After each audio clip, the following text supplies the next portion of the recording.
Welcome to our ஆன்மீக களஞ்சியம் channel. இன்னைக்கு நம்ம பார்க்க போகிறது தெய்வத்தின் குரல் 7ஆம் பாகம் 2ஆம் அத்தியாயம் குரு சிஷ்ய உறவு.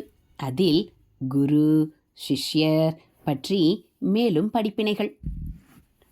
பிரச்சனோபனிஷத் கதையில் பூராவும் உபதேசிப்பது பற்றி சொல்லும் இடத்திலேயே குரு லட்சணம் சிஷ்ய லட்சணம் குறித்து இன்னும் அநேக விஷயங்களும் வந்துவிடுகின்றன. முதலாவதாக, இன்னும் 1 வருஷம் நியமம் காக்கணும் என்று தம்மிடம் வந்திருக்கும் அந்த 6 பேரிடம் ரிஷி சொல்வதால் அவர்கள் ஏற்கனவே நல்ல அனுஷ்டாத்தாக்கள் என்று அவருக்கு தெரியும் என்று தெரிகிறது. இருந்தும் அவர்களை மேலும் 1 வருஷம் தபசும் சிஷ்யர்களுக்கான இதர கட்டுப்பாடுகளும் அனுஷ்டிக்க சொல்கிறார். ஏன்? தம் கூடவே வசித்து அவர்கள் தங்கள் யோகியாதம்சத்தை ப்ரூவ் பண்ணி காட்ட வேண்டும். அது பிரத்யட்சமாக தமக்கு உறுதிப்பட வேண்டும் என்பதற்காக அப்படி சொல்லியிருக்கலாம். இங்கே நல்ல யோகியதை நிரூபணமானவருக்கே உசந்த ஆத்ம தத்துவங்களை உபதேசிக்க வேண்டும் என்பதற்கு சான்று கிடைக்கிறது. இன்னொரு காரணம் என்னவாய் இருக்கலாம் என்றால், ஏற்கனவே அநேகம் கற்று தெரிந்து கொண்டவர்களான அவர்களுக்கு கொஞ்சம் தான் உண்டாகி இருக்க இடமுண்டு. அப்படி இல்லாவிட்டால்தான் புது உபதேசம் உள்ளே இறங்கும். டெஸ்ட் பண்ணி இதை தெரிந்து கொள்ளவே இன்னும் 1 வருஷம் தபஸ் இத்தியாதி என்று சொல்லி இருக்கலாம். குரு என்ன கட்டளையிட்டாலும் கீழ்ப்படிய வேண்டியது சிஷ்ய லட்சணமானதால் அந்த லட்சணம் அவர்களுக்கு இருக்கிறதா என்று பார்ப்பதற்கு இப்படி பரீட்சை வைத்திருக்கலாம். தான் என்கிறது அவர்களுக்கு உள்ளே கொஞ்சமோ நஞ்சமோ இறங்கி இருந்தாலும் இந்த தபஸ்சரியம் அதை போக்கடித்து சுத்தி பண்ணும் என்பதாலும் இருக்கலாம். அந்த காரணம் அல்லது இந்த காரணம் என்றில்லாமல் எல்லா காரணத்திற்காகவுமே அப்படி சொல்லி இருக்கலாம். இதில் சிஷ்ய லட்சணங்கள் அநேகம் தெரிந்து விடுகின்றன. என் கூட முறைப்படி 1 வருஷம் இருங்கோ. சம்பத்யத என்று ரிஷி சொல்கிற இடத்தில் முறைப்படி என்பதற்கு ஆச்சாரியால் சம்யக் குரு சுச்ருஷா பரா என்று பாஷ்யம் செய்திருக்கிறார். சம்யக் என்றால் சரியானது, பூரணமாக இருப்பது என்று அர்த்தம். இங்கே அர்த்தம் பூர்ணமாக முற்றிலும் குரு சுச்ருஷா பரா என்றால் குருவுக்கு சுச்ருஷை செய்வதே எல்லாவற்றுக்கும் மேலே என்று டோட்டல் டெடிகேஷனோடு இருப்பது. ஒரே அடியாக தியானம் என்று பிடித்துக்கொண்டு அதிலேயே மூழ்கி போனவர்களை தியானபரர் என்கிறது போல சிஷ்யர்களை குரு சுச்ருஷா பரர்களாக இங்கே ஆச்சாரியால் நமக்கு தெரிவிக்கிறார்.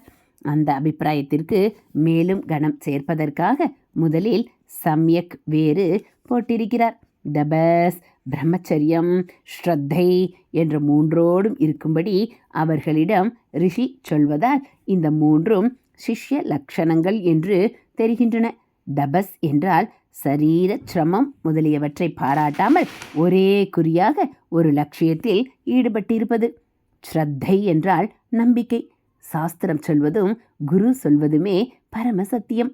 அதுவே நமக்கு நல்லது என்று பாராங்கல் மாதிரியான திருட நம்பிக்கை. ஆஸ்திக்ய புத்தி என்றே ஆச்சாரியால் ஸ்ரத்தைக்கு அர்த்தம் பண்ணுவது வழக்கம்.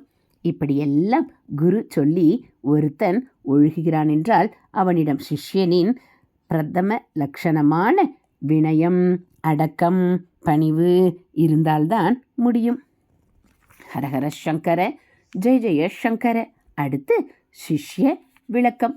சிஷ்யனுக்கு பிரதம லட்சணம் வினயம் என்றால் அவனுடைய மற்ற லட்சணங்கள் என்ன? குரு, ஆச்சாரியன் முதலான வார்த்தைகளுக்கு அர்த்தம் பார்த்தாற்போல் சிஷ்யன் என்பதற்கு அர்த்தம் என்ன என்று பார்த்தால் பெரியவர்கள் 3 விதமான டிஃபைன் பண்ணி இருக்கிறார்கள். சிக்ஷை என்றால் கற்றுக் கொடுப்பது என்பது தெரிந்ததுதானே. இந்த நாளில் தெரியாமலும் இருக்கலாம். சிக்ஷை என்றால் டியூஷன்.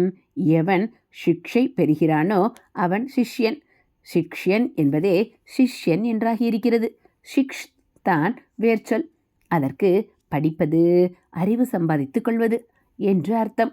அப்படி பண்ணுபவன் சிஷ்யன். இது ஒரு அர்த்தம். இன்னொன்று சிஷ் என்ற வேர்ச்சொல்லின் அடியாக சேஷம் என்று வார்த்தை இருக்கிறது. மீந்து போனதை சேஷம் என்கிறோம். மிகுந்து என்பதுதான் மீந்து என்று ஆனது. தமிழில் மிக்கார் மிக்கார் என்று புலவர்கள் சொல்வது எவர்களை? சாதாரணமான லோக ஜனங்களின் லெவலில் இல்லாமல் அதிலிருந்து மிகுந்து மீந்து சேஷமாகி உயர்ந்த லெவலில் இருக்கிறவர்கள்தானே சேஷர் என்று அவர்களை சொல்லலாம்.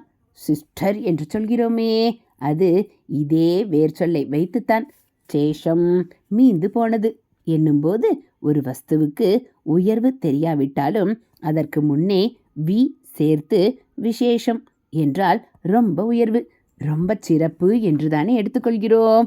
வி என்ற முன்னடைக்கு எதிரர்த்தம் தருவது, இருக்கிற அர்த்தத்திற்கு ஏற்றம் கொடுப்பது என்று 2 குணம் உண்டு. இங்கே சேஷத்திற்கு ஏற்றம் கொடுத்தே விசேஷம்.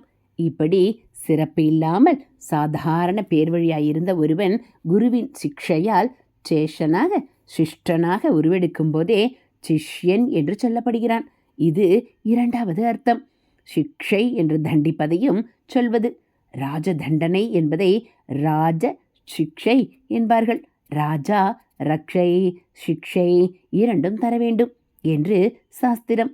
அந்த மாதிரி தன்னுடைய இந்திரியங்கள் கண்டபடி போகாமல் சிக்ஷித்து கொள்கிறவனே சிஷ்யன் என்று 3வது அர்த்தம்.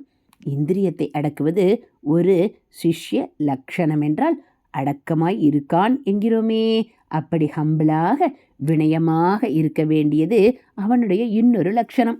அதனால்தான் சிஷ்யனுக்கு வினீதன் என்றே இன்னொரு பெயர்.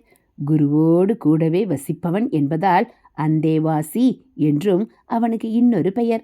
அப்பா அம்மாவோடு வீட்டிலில்லாமல் குருகுல வாசத்தில்தானே முற்கால சிஷ்யர்கள் படித்தது. அதனால் அதற்கு முக்கியத்துவம் தந்து இந்த அந்தேவாசி என்றே பெயர் ஏற்பட்டிருக்கிறது எனக்கு தோன்றுவதுண்டு. அந்தே என்பதற்கு கூட உடன் என்று அர்த்தம் பண்ணுவதை விட உள்ளே என்றே அர்த்தம் பண்ணலாம் என்று.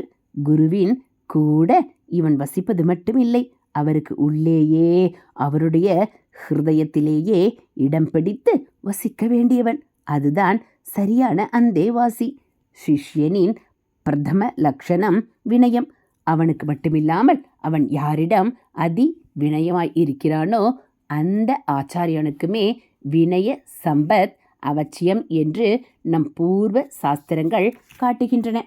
ஹரஹர சங்கர ஜெய ஜெய சங்கர, ஹரஹர சங்கர ஜெய ஜெய சங்கர. மகாபிரிவாச்சரணம். இதுபோல் தெய்வத்தின் குரல் பகுதிகளை நீங்கள் தினந்தோறும் கேட்கணும் அப்படின்னா மறக்காமல் நம்ம சேனலை சப்ஸ்கிரைப் பண்ணுங்கள். கூடவே பெல் ஐக்கானை கிளிக் பண்ணி ஆளுங்கிற பட்டனையும் அழுத்திடுங்க. நம்ம சேனலில் வரக்கூடிய தெய்வத்தின் குரல் பகுதிகள், மகாபிரிவ மகிமை, மகாபிரிவ அருள்வாக்கு எல்லாம் உங்களுக்கு பிடிச்சிருந்தால் ஒரு லைக்கும் கமெண்ட்டும் கொடுத்து உங்களுக்கு தெரிஞ்சவங்களுக்கும் ஷேர் பண்ணுங்கள். ஹரஹர சங்கர ஜெய ஜெய சங்கர, ஹரஹர சங்கர ஜெய ஜெய சங்கர. மகாபிரிவாச்சரணம்.